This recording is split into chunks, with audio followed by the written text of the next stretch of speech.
आज आपण प्रत्येक पावलावर, प्रत्येक क्षेत्रामध्ये, प्रत्येक विषयामध्ये आपण पुढाकार केलेला आहे आणि आपण आपली तरक्की केलेली आहे. पण आपण आपल्या खऱ्या अर्थाने तरक्की आणि पुढाकार जोपर्यंत नाही करू शकत, जोपर्यंत जसं बाबासाहेब आंबेडकरांनी सांगितलं तसं आपण शासन करती जमात नाही बनत. बाबासाहेबांनी आपल्याला एक महत्वाचा संदेश दिला होता की जाऊन आपल्या घरावरती द्या की आपल्याला शासन करती जमात बनायचं. त्याच पद्धतीने जर आपण बघितलं तर आज शिक्षण असो, आरोग्य असो, इन्फॉर्मेशन टेक्नॉलॉजी असो, क्रीडा असो, मीडिया असो, आज आपल्या लोकांनी प्रत्येक क्षेत्रामध्ये आपला छापा ठेवलेला आहे. फक्त आपण शासन करतो जमात. म्हणून मी आपल्या सर्वांना एवढीच विनंती करतो की आज आपण भीमा कोरेगाव इथे विजय स्तंभाच्या खाली राहू, हीच आपण एक आश्वासन देऊ आणि आपण सर्वांना हे आश्वासन देऊ की जसं बाबासाहेब आंबेडकर म्हटले होते त्यांच्याच विचारावरती चालू, त्यांच्या स्वप्नावरती चालू, आपण एक दिवशी स्वतःला शासन करती जमात करून इकडे महाराष्ट्राच्या राजकारणामध्ये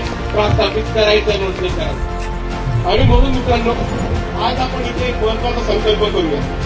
मी आंबेडकरवादी चळवळ माझ्या खांद्यावरती घेईन.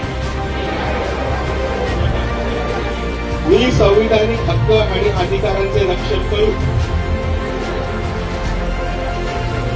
न्यायासाठी लढेल. मी आंबेडकरवादी विचारांच्या लोकांना सत्तेत बसवेन. मी आंबेडकरीवादी लोकांना सत्तेत बसवेन आणि मी सत्ताधारी बनेन. सत्ताधारी बनेन. आणि मित्रांनो, जाता जाता मी आपल्या सर्वांना एवढाच संदेश देतो की आता आपल्या सर्वांसमोर स्थानिक स्वराज्य संस्थेची निवडणूक आलेली. 15 तारखेला महानगरपालिकेचं इलेक्शन आहे आणि ह्या इलेक्शन मध्ये आपल्या सर्वांना नुसता एकच निर्धार करायचा आहे, एकच संकल्प करायचा आहे की माझा इकडनं जो माणूस निवडून येईल तो फक्त आणि फक्त आंबेडकरवादी विचारांचा असला पाहिजे आणि तो फक्त आणि फक्त संविधानाच्या रक्षणासाठी